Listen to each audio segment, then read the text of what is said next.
In today's episode, what we're going to talk about is how to get a job without experience. That's right, how to get a job without experience. And I'm going to share some ideas and strategies with you that are going to help you when it comes to creating your own magic.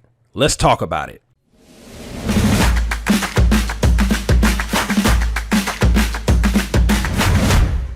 Welcome to another episode of Career Strategies. My name is Rodney Hughes, Mr. 100%.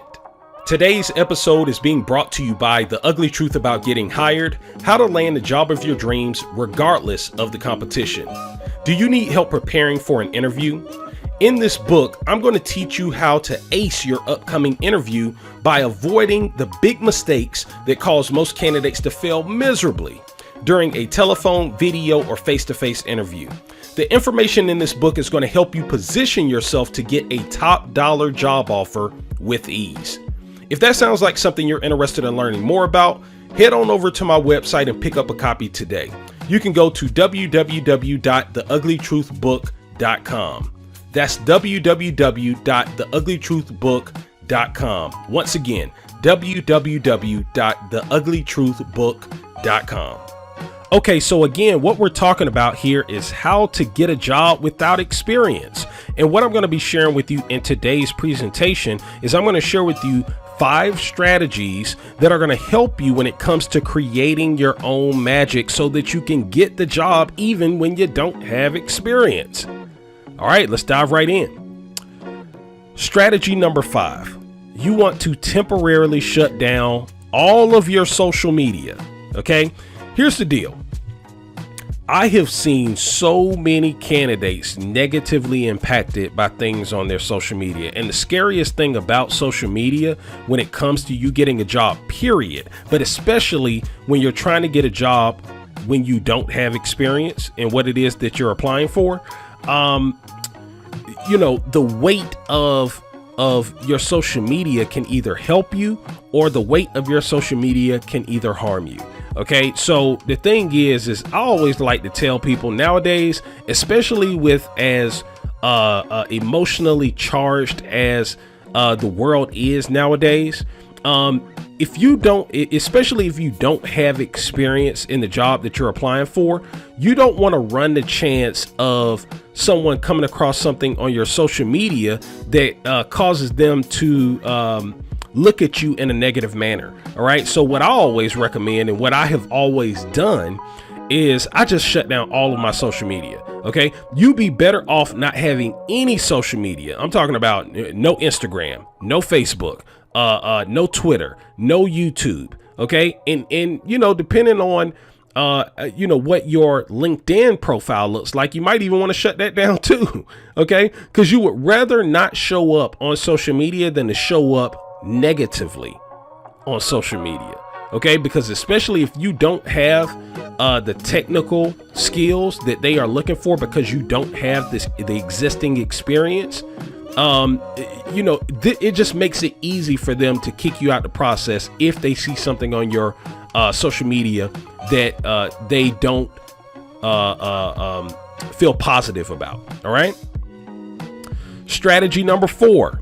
You want to leverage your hidden experiences. So here's the thing. One of the things I always like to tell people, and it doesn't matter who you are or how experienced you are, but especially when it comes to a situation where you don't have experience, you need to understand if you don't have the direct experience that they're looking for, you might have indirect experience that is something that they want to know about. Okay. And so I always tell people experience is experience is experience. So again, I think the best way I could describe this is like, imagine if they asked you if you have management responsibilities, right? Well, if you've never had, let's say the administrative responsibilities, right? As far as doing like annual reviews and all that type of stuff. If you didn't have the administrative responsibilities, but let's imagine that in your role, there were times when you had to lead a team of indirect reports. Okay. And yeah, you didn't have administrative responsibility, but you were the team leader. Well, guess what? If you're applying for a job where they're asking about management experience that you do have management experience. Okay. You just didn't have a certain aspect of management experience, which was the administrative piece. But if you led people before, that's management experience. Okay. And you want to leverage that, and you want to be thinking creatively so that, like, listen, one of the rules of thumb that I always say is that I never want a candidate to lie, exaggerate, or embellish in the job interview process, but I also don't want a candidate to lie, exaggerate, or embellish. Now, what do I mean when I say that?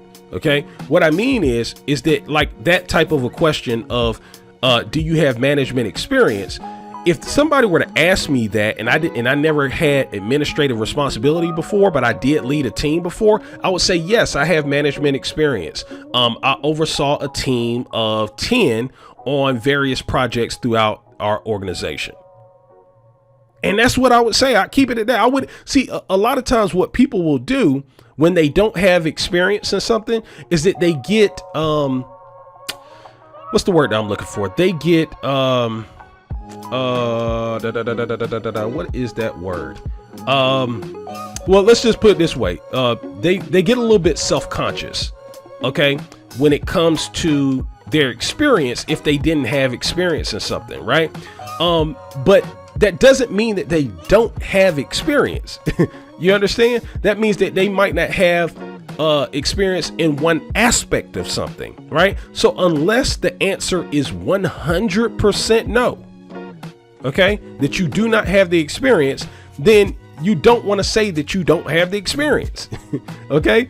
If you do have the experience, but you don't have 100% of the experience, your only obligation is to accurately tell them what experience you actually have. And then if they want more, if they want to clarify more, then they'll ask you, because here's the thing, the experience that you have might be good enough. Okay. Strategy number 3. Don't go out here being goofy. That's right. I said it. What you gonna do about it? Nothing. I'm just playing. Listen, don't go out here being goofy. Now, what do I mean when I say that? I mean, don't go out here applying the roles that you have no business applying to. That's just goofy. Okay. And man, it is a problem nowadays. All right. See, here's the thing. Yes, you do not have experience, right? But you want to apply to things where it makes sense, though. Okay. I'm not telling you go out here and be goofy, right? So I'm not telling you, and this is no knock to someone who's a cashier at Walmart, but if you are a cashier at Walmart, okay, and let's say the last 5 years you've been a cashier at Walmart, don't go doing something goofy like applying for a vice president of global manufacturing at Johnson & Johnson Pharmaceutical Company. Like, that's just goofy. Okay. I don't care how you cut it. I don't care if the last 5 years you graduated, you went to school and you graduated with some type of pharmaceutical degree. That's still goofy. Okay. Come on now. We got to have some sense. All right. So when you have, if you don't have experience in something, that doesn't give you, listen, you can't just go out there and just apply. I mean, you can, okay, but it's not smart to go out here and just apply to just any and everything, right? So let me give you an example. So, like, as an executive recruiter, right? As an executive recruiter, there have been, before I became an executive recruiter, I actually had no experience at recruiting, right? But the reason I applied to this job was because in the job description, they said that they were looking for someone. They had a training program to help someone become an executive recruiter. But what they were looking for was somebody who was really, really strong already at business development. Now, that's something I was very, very strong at. I was extremely strong at business development. So I applied for this job. Although I did not have any experience as a recruiter, I had some of the other experience that they were looking for. So that's why I applied for this job. Let's not be goofy. strategy number 2, respect the opportunity. Okay, let me say it again. Respect the opportunity. So what do I mean when I say that? I mean, listen, you got to understand this. The potential is in the details. The potential is in the details. So what I mean is that you listen, you need to dress up. Okay. I get tired of seeing people go to job interviews, not showing respect for the process. Like, you want to dress professionally. Okay. And I know that this might, to some of you, this might seem like, yeah, duh type moment, right? But you'll be surprised at how many intelligent people think that it's okay to not dress up for an interview. As an executive recruiter, I've heard people say the goofiest stuff to me. I've heard people say, oh, well, you don't understand. In California, we have such a lax culture. So you're interviewing for a job. There are thousands of dollars at stake here. Okay? This is very important. And even if you don't, and especially if you don't have 100% of the experience that they're looking for, you can't afford not to respect the process.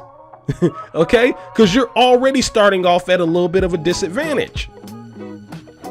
Okay? So you want to respect the process, and it starts with your dress, and it also goes with how you speak. You want to speak professionally, right? So that people can see the potential. Like, yeah, this person doesn't have the background, but man, this person's sharp. This person comes across as sharp. This person comes across as somebody who can add value to the organization.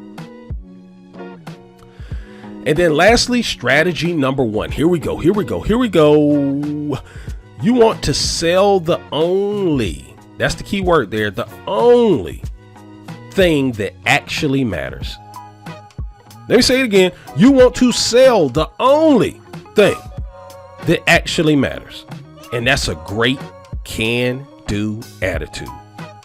Okay? I tell people this all the time. Listen, it is, as an executive recruiter, it is outrageously easy for me to find top talent. Okay? With LinkedIn, with just LinkedIn. Okay, there are other platforms as well. Okay, Monster, Career Builder, Indeed. I mean, like, there's all LinkedIn. LinkedIn has its own job posting technology, right? There's so many different ways that a hiring decision maker can go about engaging with top talent. But you know what's hard to find? See, it's easy to find the top talent, but you know what's hard to find? Is a great can-do attitude. Yep, can-do attitude. It's very hard to find.